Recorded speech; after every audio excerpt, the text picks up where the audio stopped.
আৰু যোনে পোৱা নাই তেওঁলোকে হাত দাঙক এইবাৰ।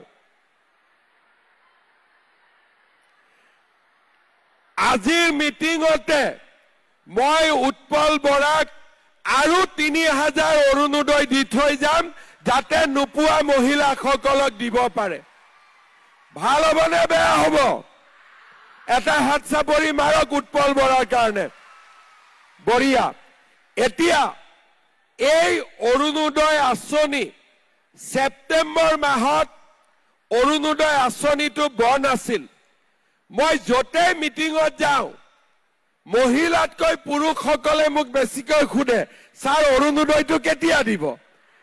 প্ৰথমতে মই চিন্তা কৰিছিলোঁ যে অৰুণোদয়টোতো পুৰুষৰ আঁচনি নহয়, মহিলাৰ আঁচনি, পুৰুষে কিয় সোধে অৰুণোদয়? পিছত মই বুজি পালো যে এই অৰুণোদয় আঁচনিয়ে মহিলাসকলে যিহেতু টকাটো বাহিৰত খৰচ নকৰে আৰু সম্পূৰ্ণ টকাটো ঘৰত খৰচ কৰে, তাৰ কাৰণে ঘৰৰ মানুহজনৰো কষ্ট কমিছে আৰু ঘৰৰ মানুহজনেও তাৰ পৰা উপকৃত হৈছে। ধেমালিতে মই কলো যে 10 তাৰিখে অৰুণোদয়, তাৰমানে 8 তাৰিখৰ পৰা ঘৰৰ মানুহজনে মহিলাগৰাকীক বহুত মৰম আৰু সন্মান কৰি ৰাখে যে 10 তাৰিখে যাতে চেকখন আহি যায়, হয়নে নহয়? এতিয়া আপোনালোকে চাওক যে এই অৰুণোদয় আঁচনিৰ লগত আমি গেছৰ চিলিণ্ডাৰক লগাইছো। 1 জানুৱাৰীৰ পৰা গেছৰ চিলিণ্ডাৰ কিনিলে, অৰুণোদয় পৰিয়ালে গেছৰ চিলিণ্ডাৰ কিনিলে আমি 300 টকা ৰাজ সাহায্য দিম।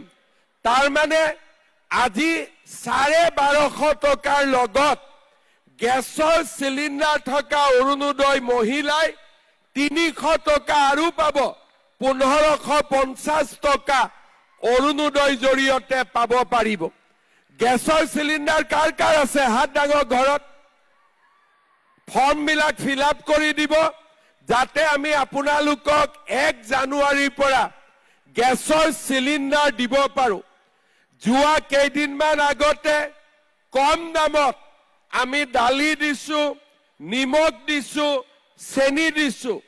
1 জানুৱাৰীৰ পৰা 100 টকা দিলেই 1 কেজি দালি, 1 কেজি চেনি আৰু 1 কেজি নিমখ আপোনালোকে ঘৰত লৈ যাব পাৰিব।